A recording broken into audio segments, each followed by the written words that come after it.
The roadblock in the dark. The night was thick with rain, turning the world into a blur of shifting shadows and glistening asphalt. The rhythmic patter of raindrops against her windshield was hypnotic, but Sarah gripped the steering wheel tightly, forcing herself to stay alert. She was alone on the winding country road, the nearest town miles behind her. The road stretched ahead like an endless ribbon of black, flanked by dense trees whose silhouettes swayed eerily in the stormy night. She was eager to get home. The warmth of her apartment, the scent of her favorite vanilla candles, and the promise of a soft bed were the only things keeping her going. It had been a long, exhausting day at work, and the last thing she needed was another delay. But then it happened. A dark shape suddenly emerged from the shadows, standing defiantly in the middle of the road. Sarah gasped and slammed on the brakes, her heart hammering in her chest. The tires screeched against the wet pavement before her car lurched to a stop just feet away from the figure. Her breath caught in her throat. In the glow of her headlights, she saw it. A dog. A gaunt, soaking wet dog with eyes that burned with intensity. Its ribs jutted out under its matted fur, evidence of hunger and hardship. But it wasn't just standing there in confusion or fear. No, this dog was blocking her path, deliberately. Sarah blinked in shock, gripping the steering wheel as her mind tried to make sense of what she was seeing. Behind the dog, barely visible in the rain, were tiny shapes. Puppies. They shivered, huddling close together on the asphalt, their fragile bodies trembling from the cold. Sarah's pulse quickened. What on earth was going on? This wasn't normal. Stray dogs usually ran from people, especially from moving cars. Yet this one was different. It stood its ground, its paws planted firmly as though guarding something precious, as though refusing to let her pass until she understood. Sarah honked her horn lightly, hoping to scare it off. The dog didn't flinch. She tried again, but the response was the same. Nothing. The dog's gaze never wavered, its expression filled with something eerily human. Desperation. Pleading. A shiver ran down her spine. This wasn't just some stray seeking shelter from the rain. Something was wrong. Sarah hesitated, then reached for her phone. Maybe she should call someone. Animal control, the local authorities, anyone who might know what to do. But as her fingers hovered over the screen, the dog did something unexpected. It lowered its head slightly and then took a step toward the car. Sarah's breath hitched. It wasn't lunging, wasn't being aggressive. It was almost asking, begging. The puppies whimpered behind it, their tiny cries barely audible over the sound of the rain. Sarah felt an invisible pull toward them, a deep instinctual feeling in her gut, something telling her this was more than just a mother protecting her young. Cautiously, she flicked on her flashlight and reached for the door handle. She had no idea what she was walking into. The call for help. The second Sarah stepped out of the car, the cold air hit her like a punch to the chest. The rain pelted against her skin, soaking through her jacket in seconds. She wrapped her arms around herself, suppressing a shiver as she slowly stepped toward the dog. The flashlight illuminated the scene before her. Up close, the mother dog looked even worse than she had from a distance. Her fur clumped together with mud and rain, her body skeletal from starvation. Yet her eyes remained sharp, filled with a kind of urgency that sent a chill down Sarah's spine. The dog didn't move aggressively. Instead, she took a step back, and another. And then she stopped. She was leading her. Sarah hesitated, glancing back at the puppies. They were barely moving, too weak to run or even react to her presence. Something about that broke her heart. Swallowing her fear, Sarah took a step forward. The dog turned and moved again, this time toward the edge of the road, where the dense forest began. She stopped just at the tree line, glancing back at Sarah expectantly. Sarah's pulse quickened. Every logical part of her brain screamed at her to stop, to get back in the car and drive away. But something deeper, something more human, wouldn't let her. She had to follow. Taking a deep breath, She stepped off the road and into the wet grass.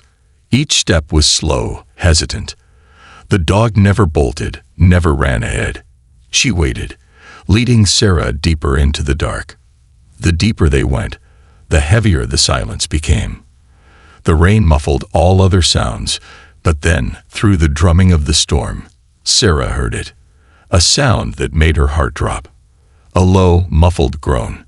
Human. Sarah's breath hitched. She froze, her grip tightening around the flashlight as she scanned the darkness.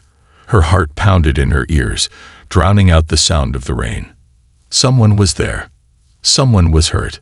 The dog suddenly growled, the hair on her back rising as she took a protective stance. Sarah's stomach twisted. What was out here? Summoning her courage, she raised her flashlight and took another step forward. And then she saw them. Two small figures huddled together near the base of a tree. Children. A boy, maybe 8 years old, was clutching a tiny girl protectively, his arms wrapped tightly around her frail frame. Their faces were streaked with dirt, their clothes soaked and torn. The boy's wide eyes locked onto Sarah, fear flashing through them as he instinctively shielded the girl behind him. Sarah's breath hitched, and then she saw him. A man, injured, weak, lying a few feet away, struggling to lift his head. His lips trembled as he tried to speak. "It's my kids," he rasped. "Oh God, they're alive." The guardian in the storm. Time seemed to freeze. Sarah's mind raced as she pieced together the horror before her. The car crash, the missing family, the freezing children, and the dog. This desperate, brave mother had been guarding them, protecting them, seeking help. Tears burned Sarah's eyes. She crouched carefully, extending a gentle hand toward the children. "It's okay," she whispered, keeping her voice soft. "You're safe now." The little girl whimpered, clutching something, a ragged piece of cloth. The boy remained frozen, his gaze darting between Sarah and the dog, as if torn between trust and fear. Sarah's heart clenched. "She's been looking out for you, hasn't she?" she asked, glancing at the dog. The boy swallowed hard, then gave the tiniest nod. Sarah exhaled shakily. "You did so well," she murmured. "We're going to get you somewhere warm, somewhere safe." Behind her, the injured father let out a shaky sob. "I lost control. The car skidded off the road. I blacked out," he choked out. "They must have crawled out." Sarah reached for her phone, hands trembling. The dog had saved them. As she dialed for help, she looked at the mother dog, her weary body, her exhausted eyes. But despite it all, she still stood guard. Sarah knew, in that moment, she couldn't leave her behind. When the sirens finally pierced the night, help arriving at last, Sarah reached down and ran a gentle hand over the dog's head. "Let's go home," she whispered. And this time, the dog didn't block her way. She followed, the silent promise. The ambulance's flashing lights painted streaks of red and blue across the wet road as paramedics rushed to help the injured father and his children. Sarah stood to the side, rain still dripping from her hair, her arms wrapped tightly around herself. But she wasn't shivering from the cold anymore. She was trembling from the weight of it all. The mother dog sat beside her, her soaked fur pressed against Sarah's leg. Even now, even after leading her to the lost family, she hadn't left. She sat still, watching, waiting. As the paramedics carefully lifted the children onto stretchers, the little girl suddenly turned her head, her tiny fingers clutching at her brother's sleeve. Her voice, hoarse but insistent, rose over the storm.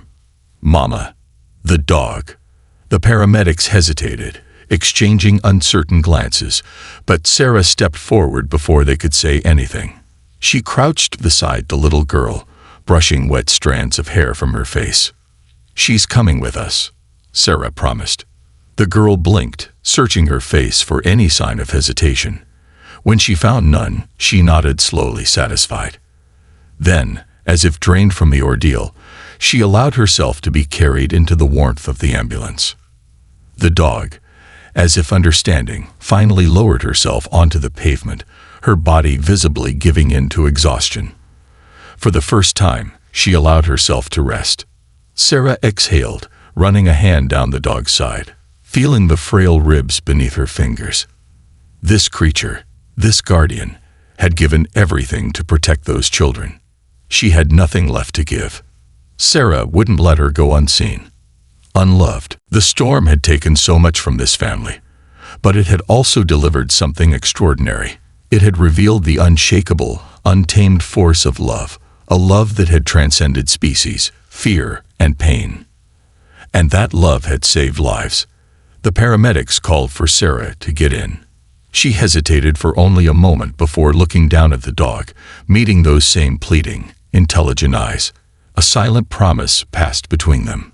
"You're coming home with me," Sarah whispered. For the first time that night, the dog's tail gave the smallest, exhausted wag. Then, without hesitation, she followed Sarah into the ambulance, into the light, away from the storm, toward a new beginning.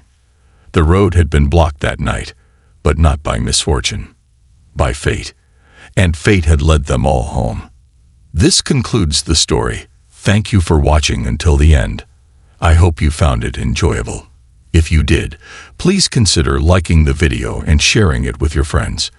Don't forget to subscribe to our channel and activate the notification bell for more captivating stories. Have a great day.